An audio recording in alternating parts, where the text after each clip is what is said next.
Hello everyone. Welcome to another episode of Campus Care Ed Talks. I, Asfi Azam, your host for the show, would like to welcome you all.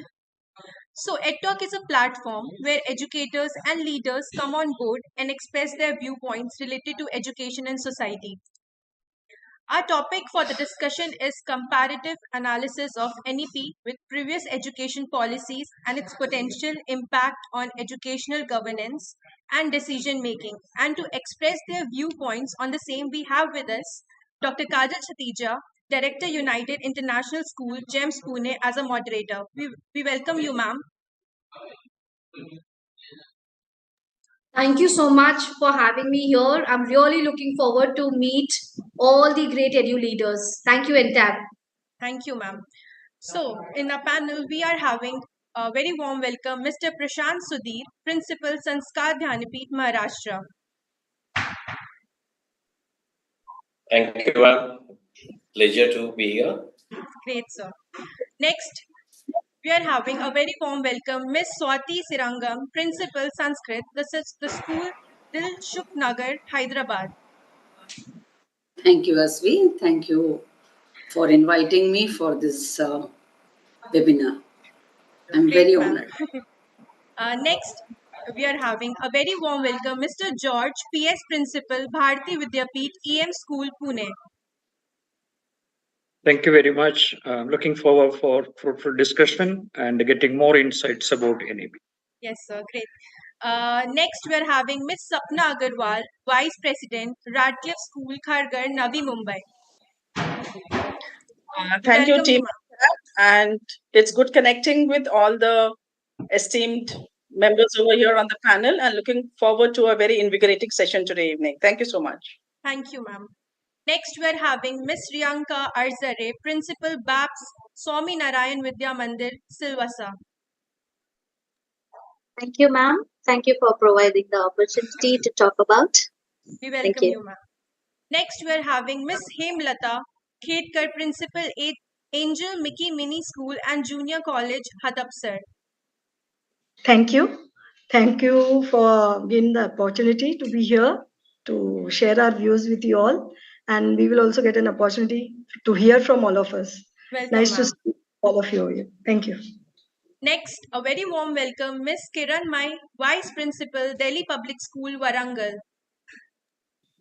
Thank you very much. Hope to have a fruitful session and looking forward to listen from all of you. Thank you very much. Welcome, thank you. Next on panel, a very warm welcome, Miss Priya Simon George, Principal, the Happy Valley School, Bangalore. Good evening. Thank you very much for having me. Looking forward to a good discussion. Sure, ma'am. Okay. Next on the panel, we are having Miss Yasmin Kausar, Academic Instructor, Isaac Newton English School, Bangalore. Welcome, ma'am. Hello, good evening. It's my pleasure to be a part of this wonderful panel discussion. Thank you so much. Welcome, ma'am. A very warm welcome, educators. So good to have you here. Thank you so much for taking out your precious time. So let's start off with the session. I kindly request Kajal Chatija ma'am to take the session forward from here as a moderator, ma'am. Thank you so much, Asmi. And as I was discussing before starting as formal session, that this is a very unique topic which is not much spoken about. We've not discussed enough about this topic. So I was very excited. And when I saw all the great leaders over there, and it'll be learning for me as well as a moderator. So let me set the context.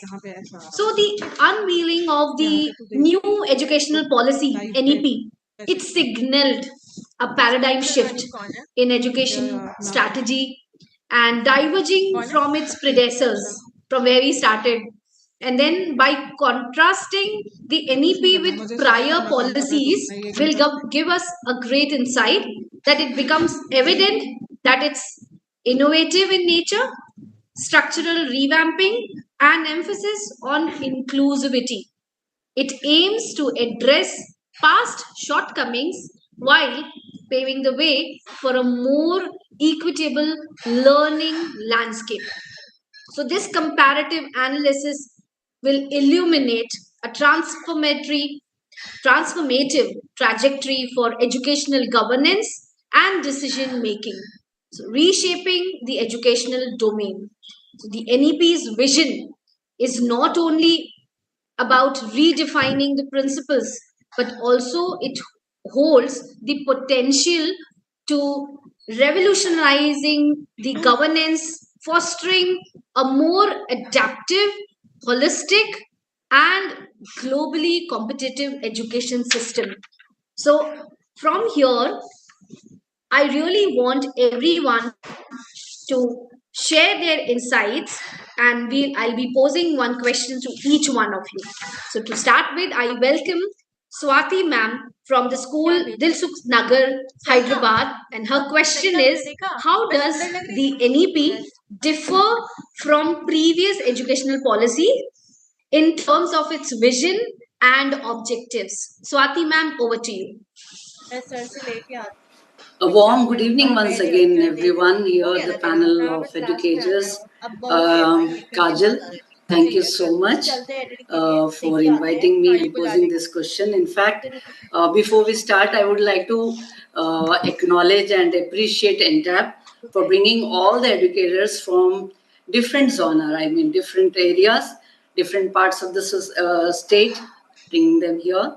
So thank you, NTAP. Thank you, Vishaka, for your meticulous work to bring all of us on one stage. Okay, coming back to national education policy, before we go about anything about national education policy, I would like to just share my views about like how our childhood was. Okay, so we were talking about previous education policy, so how our childhood was. So when our art and craft teacher asked us to draw a picture, so what was the immediate picture we always used to draw? I remember we used to have a mountains, then a sunrise, a small hut, a nice stream of water, and there is 2 or 3 birds. That was our scenic picture. I hope all my friends agree with that. So that is something we have started our journey towards the art integration, or what we call the previous education policy.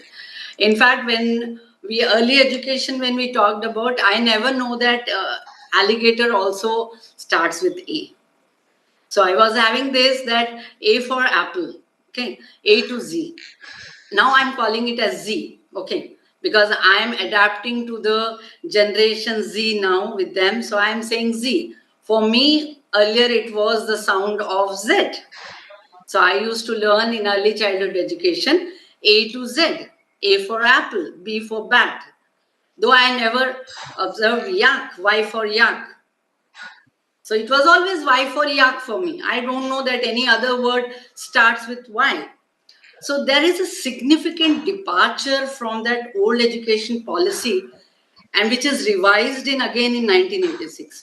Let us look into the history of national education policy. Any planning when we do, suppose even if we have our own planning at home, so we always have a list, a checklist.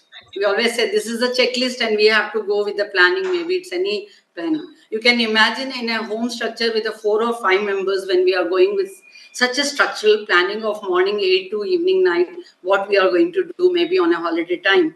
You can imagine the entire education system policy need to get revised. And it is always the need of the hour. You always remember that the previous education system, it's not that it was bad or we were always in the dark or in an old age time or a stone age time. We were not like that. Even we have come up from that education policies only. But there is a vast difference, because the key difference was the need of an hour has allowed to adapt to the new education policy. Let us look into the history. When we started in 1957 or later, it has come as NPE, National Policy of Education.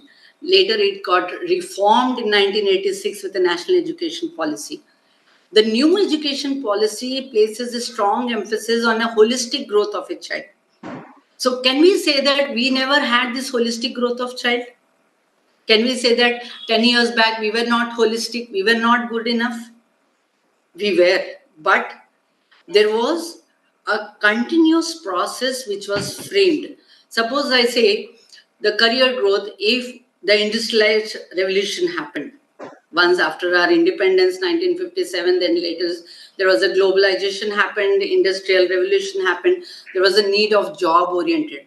So somehow the school education policies have gone as a job oriented place for the child to prepare after 20 years, that these are the areas where you need to skill yourself or you have to upgrade your skills. I remember we had typewriting institutes, so many typewriting institutes in and around. We had shorthand courses that time. Suppose A and B are going for any job purpose, there was always a memorization. If you know everything about the factory, about the planning, about everything, you are in. And if you know from A to Z, you are in. If you know Z to A, you are the primary. But now, holistic education is all about social, emotional, physical, and cognitive development. One more important thing which we talk about is a holistic education. So they're getting a certificate. I still remember there was a report card which always have the subjects, and there the teacher writing a remark, improve yourself in math. Your maths grades need to improve. So that was a report. So now it is all about holistic education we are talking about, mainly focused not only just getting a certificate, but good enough to increase the basic literacy rate in the population, but even for the new generation of Indians. Let us look into that one, that access, equality, affordability, accountability, quality we are talking about. So national education policy have started, first immediate changes was to change from a rote-based learning to a competency-based learning. It was a restricted syllabus which we have started, where we have 10 chapters. You prepare these 10 chapters and your assessment is done, and whatever you are ranking in the classroom, you are going to be a topper or you are going to be a first ranker. Now competency-based teaching has started. It's a certain skills to utilize the day-to-day what you required for the issues, and later it is a set of ability which has started. Now coming back to the 21st century skills, we are all talking about past 6-7 years about 21st century skills. What is exactly 21st century skills? It's all your learning skills, your literacy skills, and life skills. You remember, all of you, that we have started learning Microsoft Office also. Now when I talk about the skill based, we even have a certification course for Microsoft. MS Office, we did HTML. We even don't know what is www stands for when we were in schooling. So as the revolution happened, as in the need of the hour, the NEP started up with the framing, and in 2020, it has completely reformed. In what way it has reformed? First and important, foundational learning. Early education. Early education, I remember it was a Balavikas, we used to say, where you learn A to Z and you go with a rhyme. And the rhyme also are receptive rhymes which we have learned from an English one. Chubby cheeks, dimple chins, rosy lips. Are your teacher's favorite? Yes, I'm a teacher's favorite. Minus your eyes are blue, your chubby cheeks and all. That all you are now a, like you complete your early child education. Now it is about all about 85% of a child's brain development, which we call it as a foundational learning. Later it has come as an exploration, preparatory learning. Then it has come as a discovery learning, and later it has come as a career learning. So there are different aspects, multidisciplinary approach. When we talk about English or any regional language, UN actually has declared that there are 197 languages which are endangered now. 197 languages. You can imagine Indian languages, regional languages, which are literally perishing, 197. So when we talk about Madaris, do you know anyone, what is the language? Recently, I have attended a meeting and I got to know that the first language the child learn is Madaris. Madaris is how the mama try to evaluate, articulate her words, the same the child learns. So the first basic thing which NEP has brought a change is that you have to give a regional language pedagogy in the classroom. Later, the child transfers into the So, local Swati language. ma'am, we'll Yeah. just come back to you when we'll wrap up the session. So thank you so much for great insights. Yes, as you rightly said that there are a lot many changes, and it's nothing that previous policies were bad or they were falling short of something, but it was required as we are living in an evolved stage. So thank you so much, Swati ma'am, for your great insights. So now I welcome Priya Simon ma'am from the Happy Valley School, Bangalore. The same question is for you, ma'am. Looking forward for your insights. Well, very nicely put across by Mrs. Swati. I'd like to add on by saying that the Yes, new ma'am. education policy is a lot more giving when it comes to its policy as such, wherein we have a multidisciplinary approach. And that gives the flexibility to the child or the student to select subjects across a horizon of subjects. For example, if a child is taking science, if a child is taking pure science, he can also add on management, accountancy, financial literacy. And this kind of a multidisciplinary approach that NEP has brought about in its purview gives the student a certain amount of broad-based choices that helps the person have a more insightful learning experience. And more than any of that, I think that will in the future help students to have a broader picture of what they need to have in their life to lead a successful life in the coming years. What we needed as students when we were younger was different. But as of now, when we look at students and when we look at their capacity to, actually digest and imbibe, and with the amount of social media and technology already available, the children are greatly equipped. So are we as educators equipped enough to face these children and give them the best education that they really are looking forward to? And are we equipping these children to face the world in the coming years and a very dynamic and a very evolving world that we're going to face in the future? So, in this kind of a situation, how well are we equipped? And that the new education policy has come exactly at the right time, wherein we are constantly getting trained as educators and we are training our teachers. And as we go along, we find that these educators that are getting constantly trained are actually evolving into facilitators rather than just teachers. That's what the education policy says. We are more facilitators, wherein we bring about a sea of learners who are already filled with information. You see, today you go into the Google and then you get everything from there. But how well are we equipped to give them,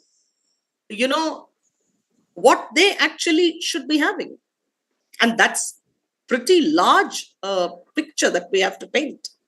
So in this scenario, I think the new education policy has come at the right time. And as a teacher, basically, as I've been a teacher, and it's only now that I've gone into the leadership position, we've always looked at Bloom's taxonomy. The whole world has moved forward.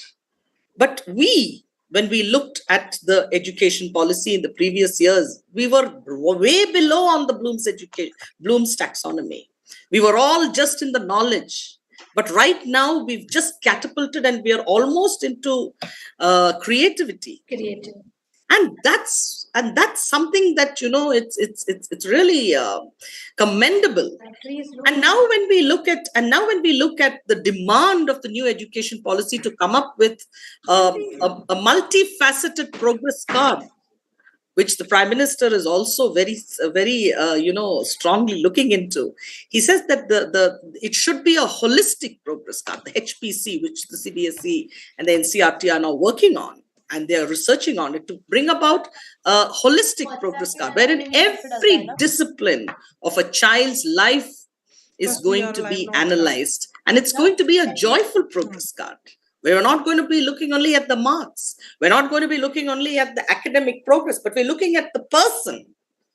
We're looking at the personality having developed over the years, and what has the school or the learning platform done for the child. And I guess, all of this put together brings in, a certain totality, wherein we're looking at the child as a total person and not just a learner. And that's the difference. And that's the basic difference, I think, between the old education policy and the new education policy. And of course, you have mother tongue and multidisciplinary and all of that put together. But in totality, you're looking at the person. You're looking at the persona of the person. Yeah. And that makes all the difference. Wonderful, Priya ma'am and Swati ma'am, as very well you summed up that are we ready to cater to Gen Z? Are we ready for the evolved stage of education? Very well, you have compared it with Bloom's taxonomy as well. So we are reaching and we are right there. Thank you so much, Priya ma'am and Swati ma'am. And now moving forward to, and I welcome Lata ma'am. And her question is, what are the key changes and innovations introduced by the NEP that can potentially transform educational governance at various levels? It's a very painful question. So Hemlata ma'am, over to you. Yeah, thank you, Kajal ma'am. And our previous speakers like Swati ma'am and Priya miss, they have told many things. What was the basic changes which are going to take place during the NEP? So they already emphasize on that. So there are several key factors of the changes which have been brought up by this national education policy, which was approved in 2020. So these changes which were there, they are innovative and they aims at transforming the educational governance at various levels. So these changes which are designed, that is basically for the modernization of the education system and to make it relevant and more accessible. So some of those key factors I'll be talking all about. So one and the most important is the early childhood care and the education, called as the ECCE. So this NEP has recognized this importance of early education to the students. So at the and the it was aimed at to provide the universal access to the quality education to the students or children of the age between 3 to 6 years. Then second is NEP also proposed the curricular structure of 5 plus 3 plus 3 plus 4, which has replaced the traditional curricular structure of 10 plus 2. And now why they have restructured it? So to focus on foundational, preparatory, middle level, as well as secondary level stages, so that the children needs will be catered at the different level. Similarly, as our Swati Miss as well as Priya Miss also said that the curriculum which was designed, which was flexible, it has multidisciplinary approach which is there, because each and every students are allowed to choose the subject based on their interest and talent. So that is also the major change which we could see. Now, this policy is aimed to reduce the content load. Like nowadays, we see in the school we have to complete the portion. The teachers rush behind completing the portion. So this curriculum content load is need to be reduced, and it will promote more and more experiential learning, critical thinking, and the talent will be developed. As we are saying, skill development is basically what? It's the same thing that the student should think critical thinking, the approach and experimental thinking should be there. Um, Secondly, just 1 second, my battery is low.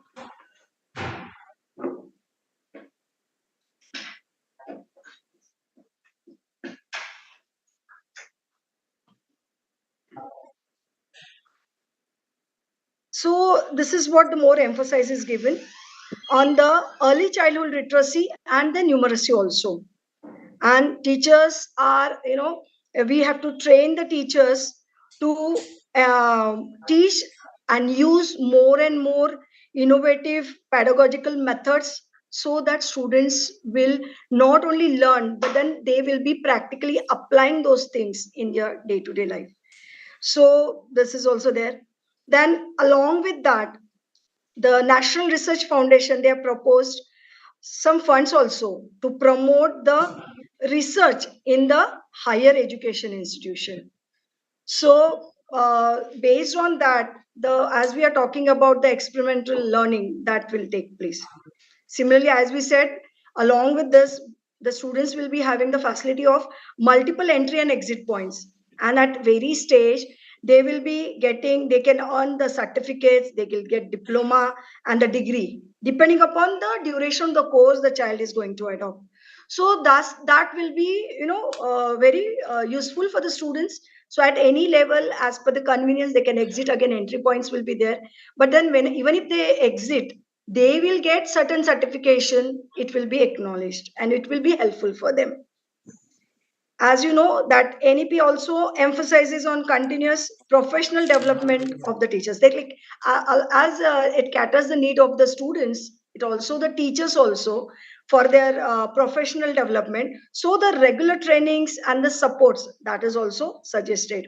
And as per the new policy, the professional standards also need to raise. So the new recruitments of the teachers also we need to and who are knowing the like skill based education the teachers who can give. So that kind of training also teacher education needs to be given. Now as we have digitization of everything we are taking place, so the digital initiatives also taken place in this, where the technology in the education, which includes the digital contents, online courses, as well as the e-learning resources will be made available. And it promotes the development of digital infrastructure and the online platforms to enhance the access and to for the education, and particularly in the remote areas also, where it will be difficult for students to get access to the technology.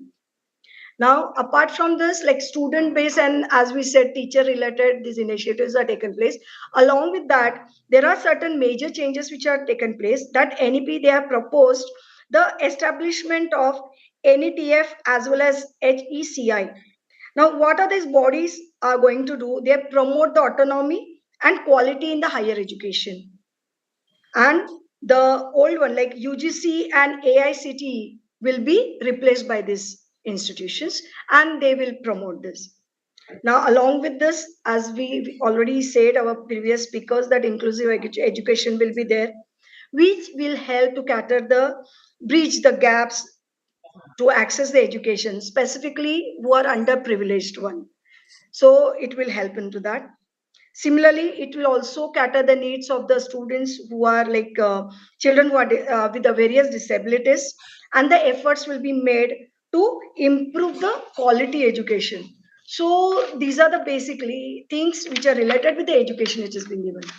Along with that, as Priya ma'am said, that there is a shift from the rote learning to the competency based learning and the evaluation methods which have been implementing. So, And Hemlata ma'am, yes, we will ma'am. definitely come back to you Sure, as sure. being little mindful and making some way for our next speaker. So, Yes, thank you so much as you have brought enough insights. And I just want to add that, our CBSE board is really working hard to make and bring this shift to free you from the administrative work which you're 80% you're involved in, to handle your OSs and updating your practical marks, and at various point of time how you are involved in various circulars. So for this purpose a separate committee will be formed, and this great news will be out I believe by 2025. So now I'm making way for Sapna ma'am from Redcliffe School, Kharghar, Navi Mumbai, and her question is, in what ways does the NEP address the shortcomings or the limitations of previous educational policies which we have seen, So, Sapna ma'am, over to you. Thank you so much, Kajal. Many of the points have already been covered by some of the panelists. So, what I believe is that the new education policy is based on the pillars of access, equality, quality, affordability, and accountability. So earlier it was more of the curriculum driven kind of policy which focused more on assessments and the learning outcomes, but now it is shifting toward more of a holistic learning, like some of the panelists already mentioned. Some of the major changes which I see in the old and the new policy is the early childhood education. Once we structure the early childhood education and follow the 5 plus 3 plus 3 plus 4 formula, it provides a very strong foundation for the children from a very young age. And that will bring in more quality into the pre-primary education, and we'll have better learning outcomes over there to be able to fit in the children to the regular grade 1 up education system. The second I feel is now it's more flexible, which is a very, very bold step and a very welcome step from all of us as educators and school heads, because the streamlining, I mean, one of the first panelists, ma'am, started off, with a description of the drawing. And I remember that if a teacher, the child would color the apple green, it was not accepted.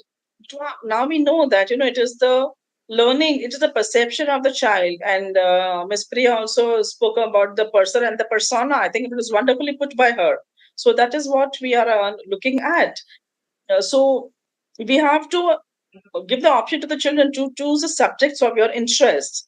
Finland has come up with schools. Germany has come up with schools where there are no walls.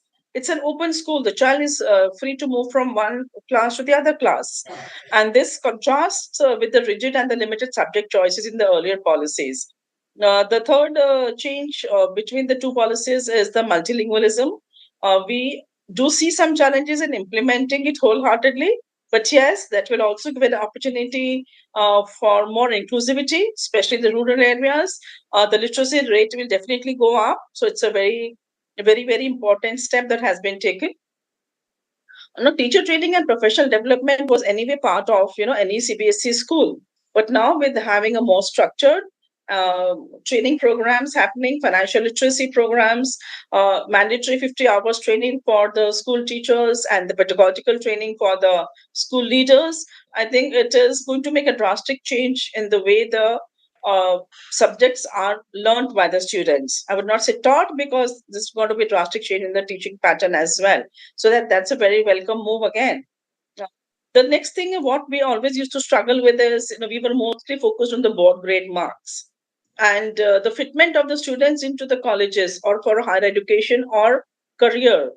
There was a major gap in that. But now with the stress on skill education and vocational education, definitely compared to the old policy, the new policy is very, very flexible, and it gives us opportunities for schools also to have a teacher exchange program or a student exchange program.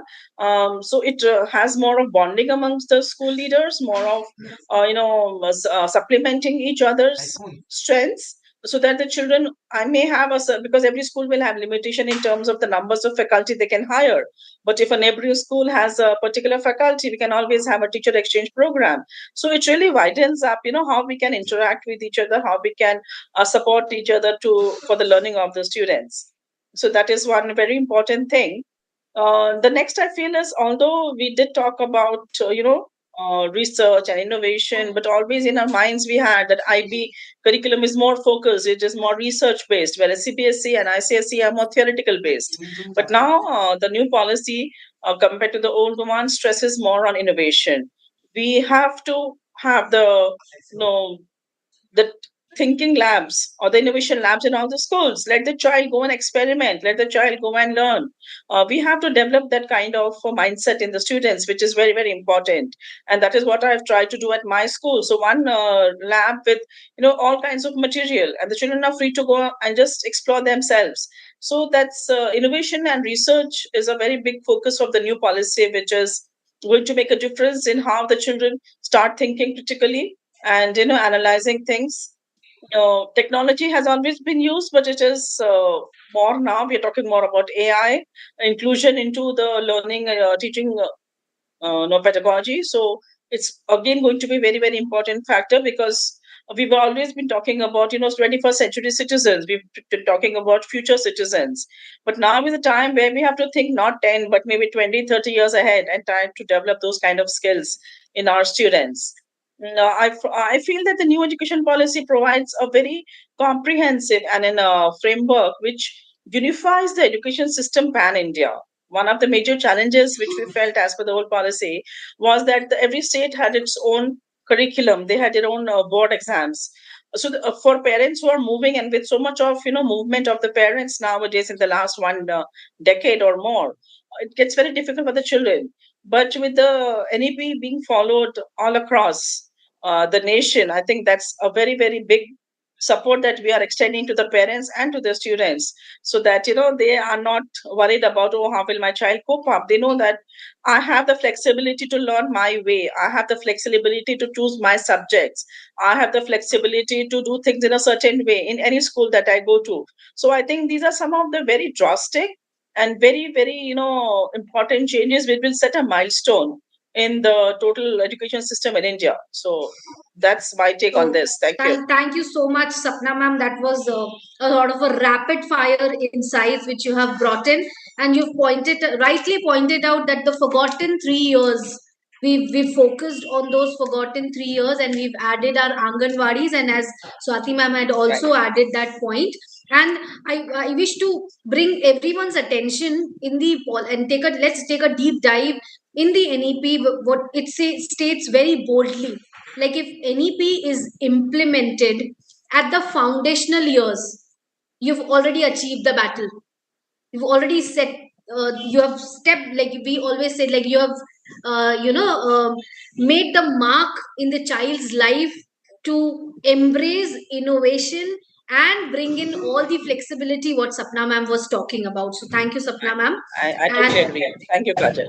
And further to add in the same domain, I request Riyanka ma'am to add a little more in the same, like viewing the same question. Yes, thank you, Kajal ma'am.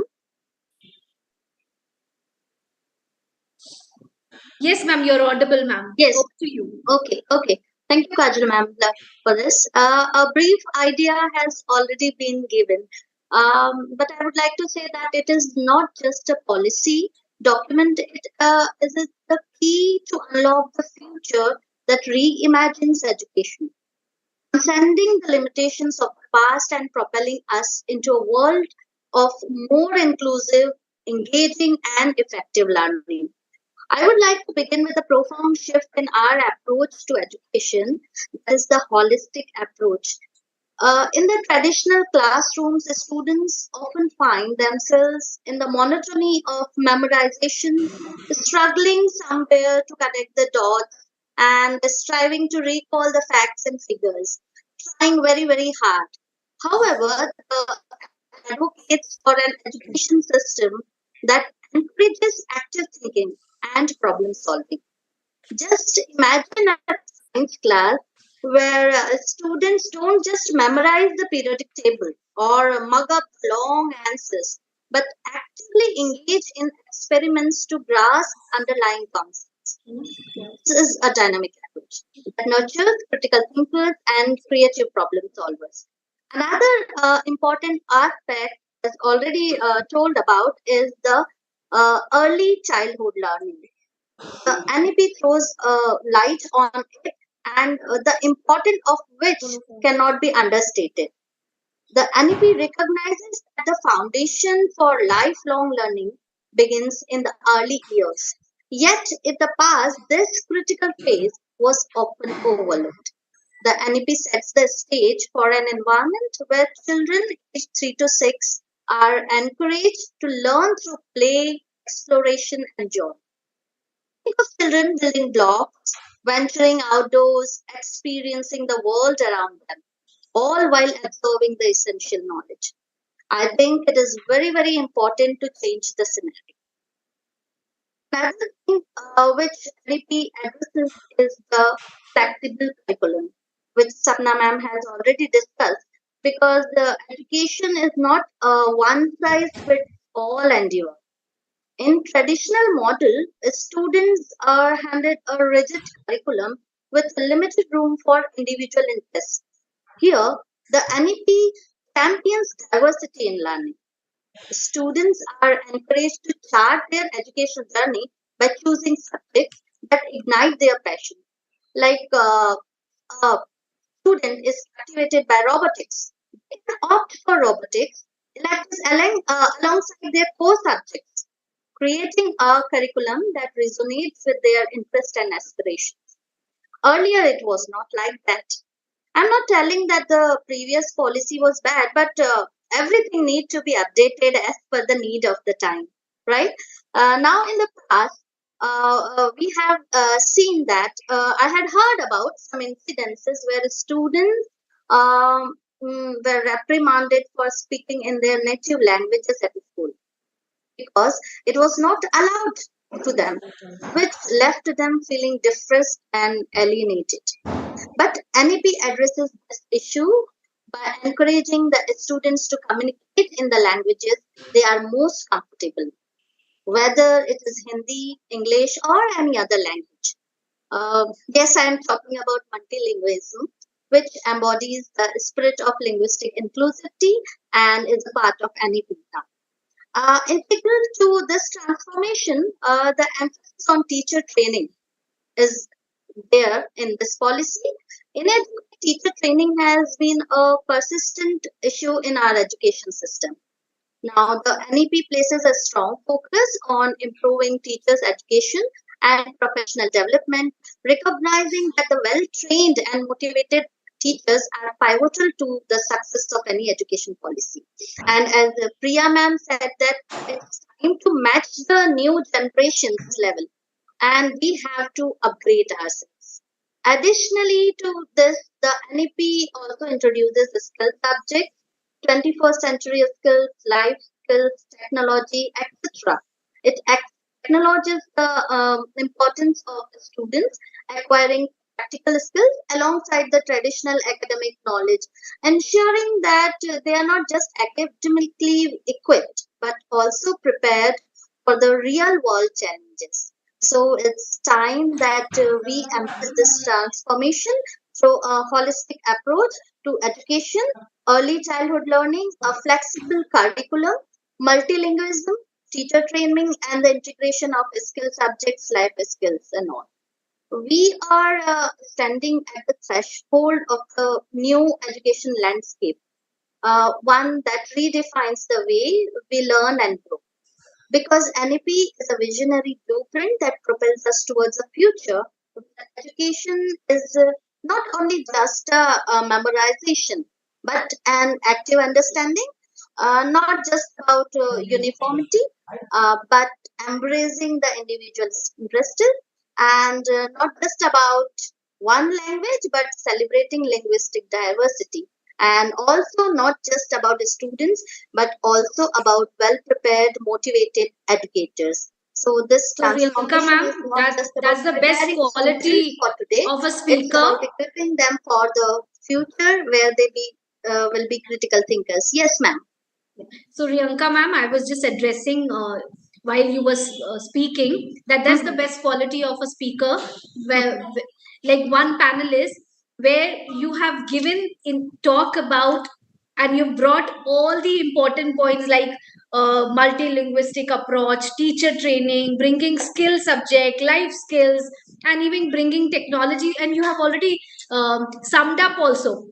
So, and already in this 5 minutes, you've already brought the recap of what you have already spoken. So wonderful. Thank And you. with this, I invite Prashant sir. Prashant sir is from Sanskar Dhyanpeeth, Maharashtra. So the question for him is, how does the NEP emphasize the importance of decentralization and increased decision making authority at the school level? If it was missing earlier, how it is added now? So over to you, Prashant sir. Yes, ma'am. Thank you. Thank you for the. It's a great pleasure to be with you all. Before to start, actually, I want to go towards the history of education in India. And when we think about the world education, then 5000 BC to 2000 AD, this is the complete journey. And in this journey, we came to know that when 7000 years we studied, then there was a Vedic period called as the Brahmanic period. Then there was a Buddhist period, Jainism, modern education system. And you know that in independent India, basically we got three various policies after independence. And after independence, now in 2020, we got new educational policy called as the National Education Policy. The question is very good for me: decentralization and the decision making process. See, when we think about the decentralization, very first education was only considered, it was just passing a knowledge from one person to another. Basically, this art too was developed in India because there was a process where it has been thought that yes, knowledge can be transferred from one person to another, it can be delivered. And you know, meanwhile, there was the centralization of education system, of knowledge and the process. In this process, we faced lot many things, and there were the disadvantage. And those disadvantages actually were recovered and they were managed by the new inputs, and that is called as the new educational policy or the national education policy. Basically, it has been found that NEP is completely inclusive, as well as it has prepared some layers. If we think about the major beneficiaries of the education system, one is a student, second is a teacher, third is the parent, fourth is admin, and fifth is the management. But what was happening, two active roles were there, and one was considered that the teacher will transact and student will accept. And that's why here first there was the need of changing this process of the evaluation. Students were not called in the school to get evaluated. They should be the active part, they should be the active learner, and for that one, the system was changed. Even the decisions of the students were not considered. Systems like self assessment, peer assessments, you know that they brought a great change. And when students will start doing self assessment, they got their decision. When students will do their peer assessment, they will have their own decisions. And when we think about the Vedic education system and NEP, we are finding that yes, it's a time watch which is getting reversed now. And I feel so that you see, there are many things which will be benefited because in a long period there was a big dropout rates. And why was this dropout rate? Because the loopholes were not properly redressed. The classroom sizes, number of students in the class, section sizes, they were just increasing. Quality of the teachers were not worked on. So all these student-teacher ratio was not worked on. So when we run a school, it is basically an industry where each stakeholder should be given the proper responsibility. Because who will design the curriculum? Who will design the pattern of the assessment? Who will design the pedagogy? Who will look after the basically housekeeping? Who will look into the administration? But there was, you know, the system like headmaster who used to look after with one cane in the system long back in the modern education system. So this education system is bringing the great hopes, and according to me, it will bring great change. And again, we will re-establish our past glory, which was there in the Gurukula system. So I feel so that by the method, just only one point I'll add. I will not take more time because number of other panelists also want to share their opinions. But only one thing: just when application of knowledge has come, when critical thinking we are emphasizing, when computational thinking we are emphasizing on, it means that we started giving a space to the decision making also. So every stakeholder together, when we will do it, I think this Govardhana will, every one finger will lift it, and this task will be fulfilled. And again, we will re-establish our glory. Thank you, ma'am. Thank you very much.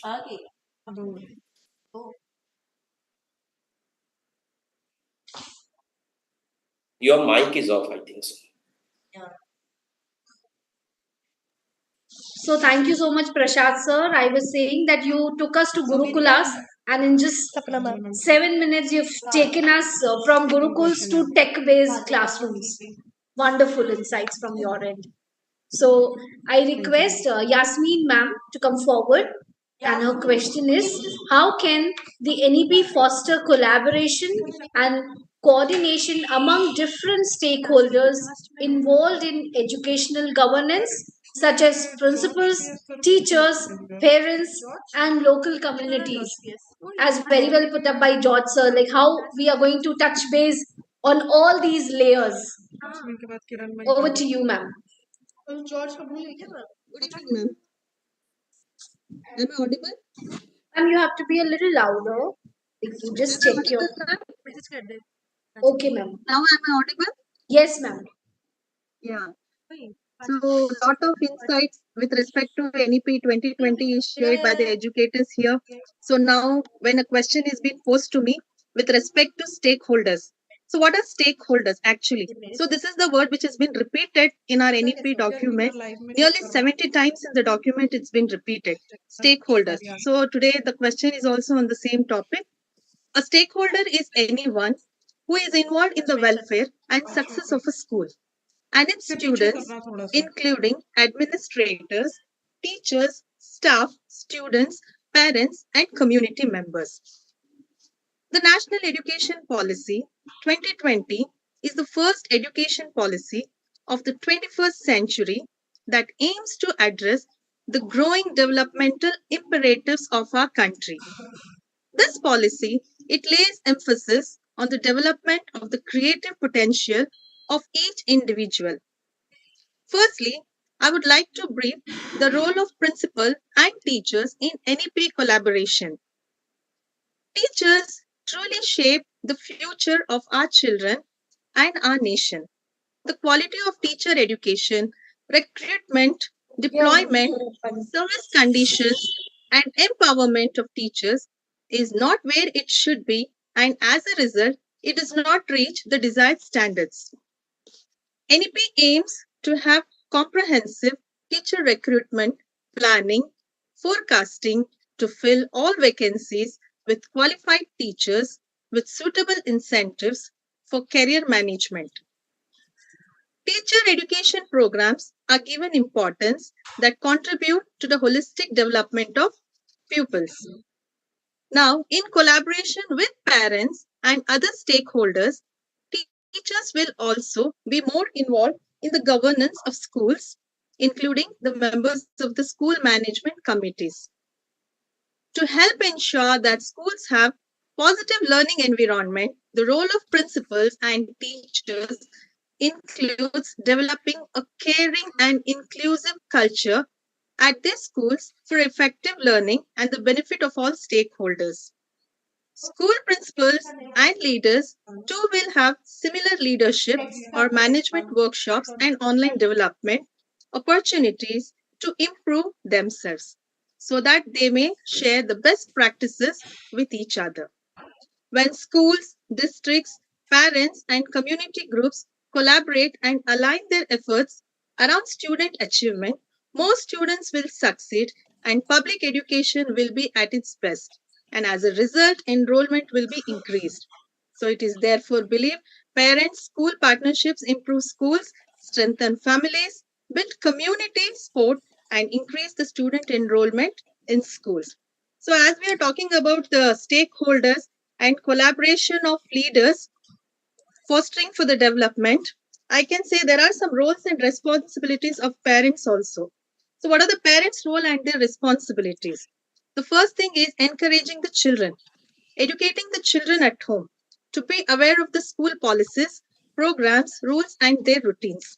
Then preparing the children's readiness for schooling by providing them with adequate nutrition. I think most of the points have been shared by our other educators, so I would not be taking much time. Thank you so much, ma'am. Thank you so much for bringing great insights, ma'am. And now I invite Kiranmai, ma'am. And your question is? what are the potential benefits of the NEP's emphasis on flexible and learner-centric approaches for educational governance and decision making? Thank you very much. It's good to listen to the educator speaking on such an amazing topic in a very detailed and uh, in-depth manner. And I would like to throw a light on actually what will this flexibility and learner-centric approach will do. Flexibility, when it comes to flexibility, as somebody mentioned, like multiple entries and exits are possible. And also the learner is given more priority in education. So when we talk about learner-centric approach, like actually I remember Howard Gardner's multiple intelligences, which actually is very, very important because all the children will be unique in their perception of anything, whatever they do. So when NEP comes into being, the teachers definitely have to look into multiple intelligences because the uniqueness of the child has to be identified and it has to be addressed, whether it is intrapersonal, interpersonal, or whatever it is. So the child will be ready to face the challenges of the world. So this flexibility gives the child to understand or become self-reliant and responsible to whatever the society is or to whatever he is doing. So now when we see the outcomes of many institutions certificates, we see that the certificates are there but the skill is missing. There is a lot of gap between the skill and the certification. So I feel with this kind of flexibility, the child, as he becomes responsible for his own work, he will be able to become self-reliant and then independent thinker. So the language policy, which talks about 3 languages and the flexibility of learning in mother tongue, makes it possible for him to relate it to his life, not just simply learning some content. Okay, so that flexibility I feel is very, very important because many children become dropouts because by the time they come to 7th standard, they will not be able to understand what actually the teacher is teaching because language ability hasn't improved. So when this facility is given, that 6th and 7th standards, they can shift their language. That gives a lot of scope for the child to adapt to something which is comfortable for him. And then if there is a kind of dignity of labor, all these vocational courses and all will be definitely very useful if there is dignity of labor. If only software engineer is given priority, respect, and then this profession is good, this profession is bad, once that thought goes out from the mindset of the people, this flexibility will help the child to make a place for himself. And the unemployment rate, which is going high because children are not ready for entrepreneurship or for independent thinking.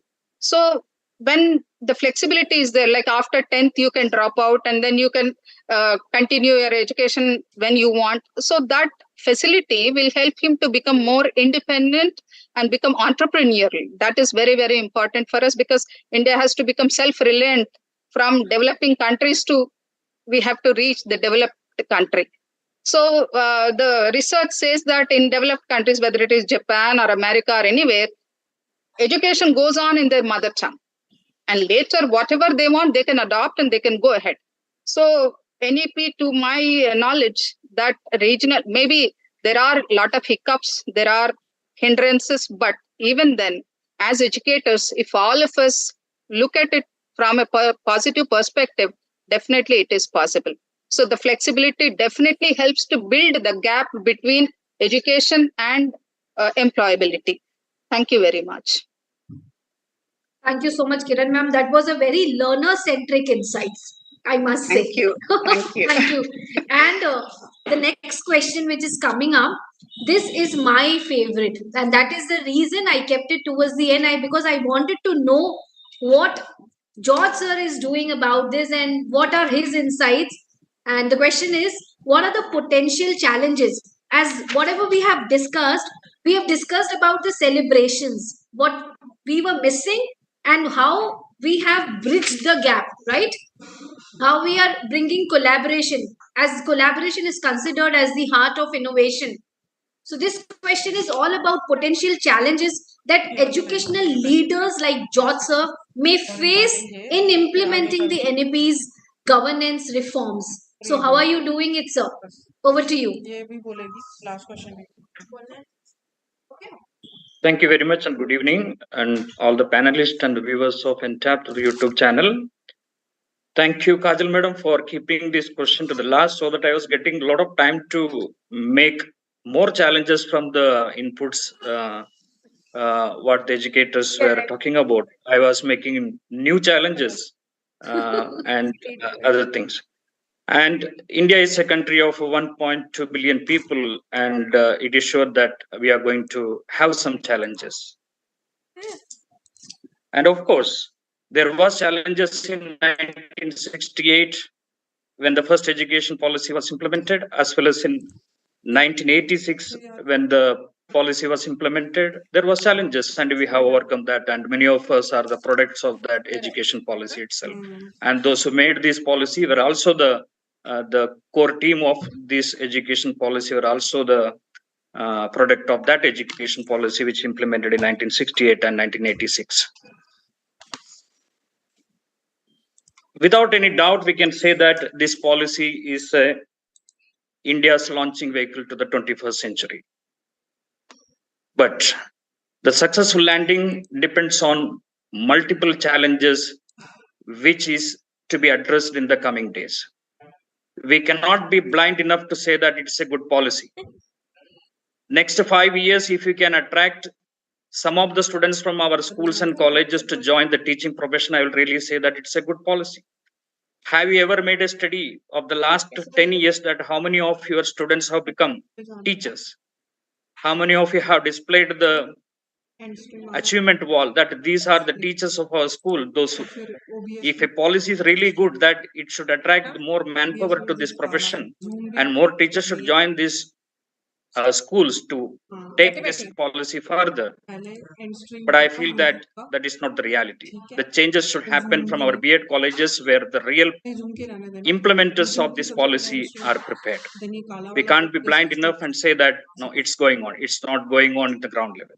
When I talk about the 15 lakh schools, 25 crore children, and the latest report which I read in Times of India say that there are 1.2 lakh schools in India where there is only one single teacher, one teacher schools. How can we take this policy ahead? And we all talk about technology. The internet penetration of the broadband in our country is 48%. What about 52% of the village schools, those who still have no internet availability? We have to break these barriers to achieve the success. We cannot build new things without breaking the old. For example, I'll say that the integration of pre-primary into the foundational change, but still it has not gone from the minds of the educators, leaders, teachers, as well as the parents, that we are still sticking to the old in our day-to-day administration. The first thing is that if we want to build something new, we have to break the old. That we have to break the old mentality from all the stakeholders, teachers, educators, parents, as well as the community. The national education policies rightly say that school is the property of the community. It is not of a management or a teacher. It is a community product, like a river. River belongs to whom? River belongs to everybody. School belongs to whom? School belongs to everybody. So all the stakeholders should get trained. In the last 2 years, we have seen that pre-COVID and post-COVID or during the COVID period, a lot of discussion happened about the new education policy, but previous to the policy, less discussion happened. Anyway, the teacher-student ratio in our villages, in our cities, is less behind the teacher-student ratio of many of the countries. Sometimes we feel that the NEP has gained momentum, but sometimes it makes us to feel that it has facing with the potholes and we are slowing down. The biggest issue when we come to implementation of this, that regional diversities, when it come to languages, when it come to different state governments and their policies, there is no uniform system. We understand that some of the state governments have already changed their stand. We as a country cannot match forward to the 21st century when we have difference of ideas in the between the state and central government, and our schools, teachers and leaders are stuck in between the controversy or difference of opinion of regional diversities and the state governments. Sometimes it leads to duplication of work, consuming our energy and time and creating more technical issues. Multilingualism, it's a good idea, but a country of 26 languages, how can we achieve that in the classroom? That's a real challenge. Going ahead, I rather focus as an education leader that the quality of the teachers. Let it be higher education or school education. The quality of the teacher, the one who finally implements, the finally administers this policy matters. The final output goes through the teachers. What is the investment what we are making on the teachers training? What is the total investment of our national budget which we are making in education sector? How many new manpower is recruited to this? And very sorry to say that we have less teachers by choice and more teachers by accident. The parents, the community, all the stakeholders should participate in restructuring and reorientation of this educational system in our country. They should not get stuck between the policy differences, less support from the one who can really make the changes. I feel that few principals and the few teachers undergo the trainings of NEP, things will not change. It should also start from the managements, other stakeholders, especially parents. I am not a critic of everything, but few things which are implemented are really good. Like CBSE schools have started with a SCOI implementation that really speaks about or makes an analysis of where we stand in educational infrastructure and administration, the quality of the human resources, etc. Holistic progress card. This is also a very positive thing. But whether all the infrastructure of the schools is ready to absorb the new education policy is really a question. Whether our textbooks are designed as per the vision of the national education policy is a question. When we talk about infrastructure, whether our labs are traditional or modern, or what is the investment what we are making in modern, whether our office staff is trained or they are following the good old methods of administration, keeping records, documentation, etc. Because the one who is sitting in the chair of the principal or a director or an education leader alone cannot implement this. We need to empower, reorient, restructure, break the old. We will be able to lead this country and land successfully in this launch vehicle of national education policy. Thank you very much. Thank you so much, George sir. You have left all of us with great, your thoughts. There's some of the questions which are not yet answered, and yes, as you rightly you find that the student ratio it varies, where we have 50 to 60 students, and where there are less teachers to cater to these children, and teachers by choice and teachers by chance. So how are we dealing with that situation? And wherein you address some of the good points also. So we're taking your points, considering you as critique, not critic. So let's take all these points towards the learning aspects, and that is why NTAP, the campus care, they have already taken this initiative to unite all the great leaders like you all, so that we have enough deliberations, we discuss enough, and we are geared up to implement NEP in its right vision and mission. So the comparative analysis of the national education policy against previous educational frameworks unveils a transformative trajectory for educational governance and decision making. The exploration highlights the NEP's potential to reshape the principles, paving the way for a more adaptive and holistic and globally competitive education system, promising a bright future for our learners. So, thank you so much, all our dear educators, for spending your beautiful evening and bringing great insights. We're really grateful to you for doing this for Campus Care. Thank you. Thank you, ma'am. Thank you. It was wonderful experience. Thank you very much. Thank you, ma'am. Thank you, Dr. Kajal. Thank you. Well, a lot of insights, lot of mindful takeaways we have today. Really appreciate the way every speaker, every panelist have come up with their own insights about NEP.